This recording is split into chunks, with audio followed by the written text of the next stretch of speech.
اچھا، اگلا سوال یہ ہے کہ بعض لوگ جو ہے نا وہ اس چیز کو لیتے ہیں، وہ کہتے ہیں کہ بیماری چونکہ اللہ ہی کی طرف سے آتی ہے، آزمائش ہوتی ہے، تو وہ اللہ ہی اس کو دور کرے گا، اور وہ کہتے ہیں کہ ہم نے علاج نہیں کروانا، تو کیا یہ گناہ نہیں ہے؟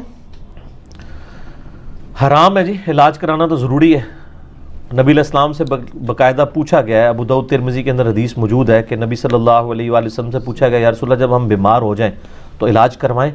آپ فرمایا اللہ کے بندو علاج کرواؤ، اللہ تعالیٰ نے بڑھاپے کے علاوہ ہر مرض کی دوا نازل فرمائی ہے، یعنی بوڑھا جوان نہیں کبھی ہو سکتا، ٹھیک ہے۔ صحیح بخاری میں حدیث ہے نا کہ کلونجی میں موت کے علاوہ ہر مرض کی دوا ہے۔ موت وہ مرض ہے جو ٹل نہیں سکتا، بڑھاپا دوبارہ جوانی میں نہیں آپ آ سکتے کوئی دوائی کھا کے۔ صحیح بخاری و مسلم میں حدیث ہے کہ اللہ تعالیٰ نے کوئی ایسی بیماری نازل نہیں کی ہے جس کی دوا نہ اتاری ہو، اور جب وہ دوا موافق ہو جاتی ہے اس بیماری کے تو اللہ تعالیٰ کے اذن سے شفا ہو جاتی ہے۔ نبی علیہ السلام تو خود یعنی بیماریوں کا علاج کیا کرتے تھے، دعائیں تجویز کیا کرتے تھے۔ کتاب الطب پورا چیپٹر ہے مشکات کے اندر، آپ کو دوسری جلد کے اندر مل جائے گا، جس میں بخاری، مسلم، ابو داؤد، ترمذی، نسائی، ابن ماجہ کے حوالے سے کئی احادیث آپ کو مل جائیں گی کہ نبی صلی اللہ علیہ وآلہ وسلم نے باقاعدہ شہد کے ذریعے علاج کروایا ہے، ایون یہ داغ لگوانے کے ذریعے علاج کروایا ہے۔ سعد ابن معاذ کے بارے میں آتا ہے نا بخاری مسلم میں کہ ان کو جب تیر لگ گیا تھا تو اس میں پیپ پڑ گئی تھی، تو صفائی کروا کے اس کو داغ لگوایا تھا۔ تو یہ سارے علاج آپ نے کیے ہیں۔ یہ تو فنیٹکس کا ہے طریقہ کہ جی وہ کوئی بیمار ہے تو وہ مرتا ہی رہے، کوئی علاج کروانے کی ضرورت نہیں ہے۔ اسلام میں تو یہ چیز نہیں ہے، اسلام میں تو آپ نے علاج کروانا ہے، کیونکہ اللہ کی نعمتوں کی قدر کرنی ہے نا۔ یہ جو صحت ہے یہ بھی تو اللہ کی نعمت ہے، تو اس کی بھی آپ نے قدر کرنی ہے۔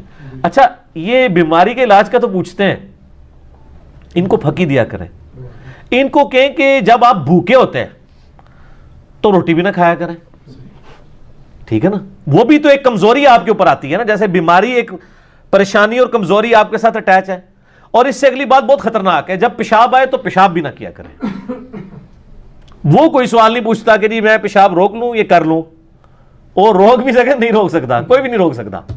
جنہیں سمندر روکے ہیں نا وہ بھی نہیں روک سکتے پیشاب۔ کہتے ہیں نا فلانے بزرگ نے سمندر روک لیا، وہ بزرگ بھی پیشاب نہیں اپنا روک سکتے۔ تو بھوک کے اوپر تو کبھی کسی نے نہیں کہا کہ جی میں کھانا کھا لوں کہ بھوکے ہی مر جاؤں۔ تو جس طرح بھوک ایک اللہ نے کمزوری اٹیچ کی ہے، اس طرح بیماری بھی ایک کمزوری اٹیچ کی ہوئی ہے، پیشاب بھی کمزوری اٹیچ کی ہوئی ہے، اور نیند بھی کمزوری اٹیچ کی ہوئی ہے۔ اب آپ کو سمجھ آئے گی یہ جو آیت ہے لا تأخذہ سنۃ ولا نوم، اللہ کو نہ اونگ آتی ہے نہ کبھی نیند۔ انسان دیکھیں کتنا کمزور ہے کہ انسان 24 گھنٹے کے اندر ایک دفعہ نہ سوئے تو اگلے 24 گھنٹے کے لیے پرفارم ہی نہیں کر سکتا۔ کوئی بڑے سے بڑا جینیس، پہلوان، طاقتور انسان پیشاب نہ کرے تو اپنی زندگی نہیں گزار سکتا، کھانا نہ کھائے زندگی نہیں گزار سکتا۔ یہ کمزوریاں تو انسان کو بتاتی ہیں کہ وہ اپنی مرضی سے پیدا نہیں ہوا، اس کو کسی نے پیدا کیا، ٹھیک ہو گیا۔ تو یہ بیماری کو جو علاج نہیں کراتے نا، ان کو نہ سمجھ آ رہی ہو نا تو جیلم شریف کی پھکی شریف دے دیا کریں ان کو کہ سر کھانا بھی نہ کھائیں، آپ پیاس لگے پانی بھی نہ پئیں، تو وہ کہیں گے نہیں نہیں یہ تو ضروری ہے۔ کیوں ضروری ہے؟ وہ کہیں گے جی اللہ نے جسم دی حفاظت کرنی ہے، تو سر بیماری میں بھی تو یہی چیز ہے نا، اللہ کی تو تکلیف آئی ہے۔ پھر نبی علیہ السلام نے فرمایا اللہ نے خود شفا نازل کی ہے، دوا نازل کی ہے، اور آپ علاج بھی تعلیم فرمایا کرتے تھے، تو آپ ضرور کریں۔ وہ بخاری مسلم کی بڑی مشہور حدیث ہے نا، ایک صحابی کہتا ہے جی میرے بھائی کا پیٹ خراب ہو گیا، تو آپ نے فرمایا شہد دو، شہد دیا اور خراب ہو گیا۔ آپ نے فرمایا کہ تیرے بھائی کا پیٹ جھوٹا ہے، اللہ کا کلام سچا ہے، سورۃ النحل میں اللہ نے فرمایا کہ شہد کے اندر شفا ہے، اس کو شہد دو۔ 3-4 بار اس طرح ہوا، بیماری بڑھتی گئی، چوتھی دفعہ اس کو شفا ہو گئی، ٹھیک ہو۔ الٹیمیٹلی یعنی شہد کے اندر شفا موجود ہے۔ اس طریقے سے بخاری مسلم میں یہ بھی حدیث ہے کہ جو بخار ہو اس کو پانی کے ذریعے ٹھنڈا کرو۔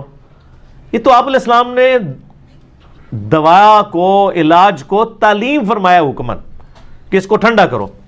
یہ صوفیاء کے ہاں ایک ایسی چیزیں آ گئی کہ وہ گندا ہے تو گندا ہی پڑا رہے، اسلام تو صفائی اور ستھرائی کی طرف لگاتا ہے، اور یعنی بڑا سوفسٹیکیٹڈ دین ہے، دین فطرت ہے۔ تو کیا یہ فطرت ہے کہ انسان بیمار ہو جائے تو علاج نہ کروائے؟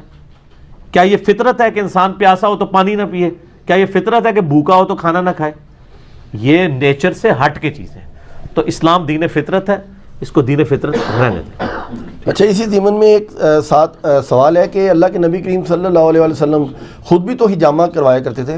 جی، حجامہ کرانا بھی موجود ہے، وہ تو کئی ایک علاج، جب میں نے جنرل بات کر دی تو کئی ایک علاج موجود